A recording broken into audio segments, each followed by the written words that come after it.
اور جب وہ زیتون کے پہاڑ پر بیٹھا تھا، اس کے شاگردوں نے الگ اس کے پاس آ کر کہا کہ ہم کو بتا کہ یہ باتیں کب ہوں گی اور تیرے آنے اور دنیا کے آخر ہونے کا نشان کیا ہوگا۔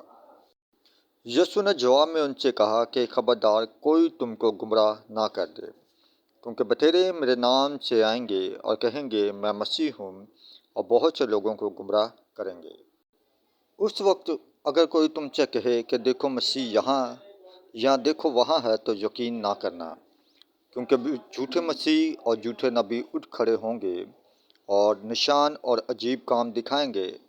تاکہ اگر ممکن ہو تو برگزیدوں کو بھی گمراہ کر دیں گے۔ لیکن تم خبردار رہو،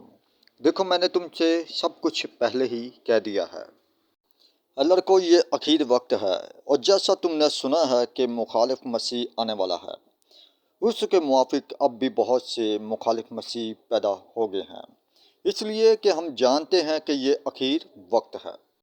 اور جس طرح اس امت میں جھوٹے نبی بھی تھے، اسی طرح تم میں بھی جھوٹے استاد ہوں گے، جو پوشیدہ طور پر ہلاکت کرنے والی بدعتیں نکالیں گے اور اس مالک کا انکار کریں گے جس نے انہیں مول لیا تھا، اور اپنے آپ کو جلد ہلاکت میں ڈالیں گے،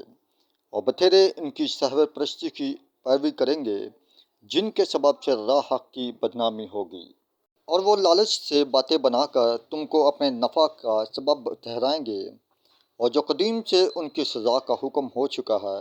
اس کے آنے میں کچھ دیر نہیں اور ان کی ہلاکت سوتی نہیں۔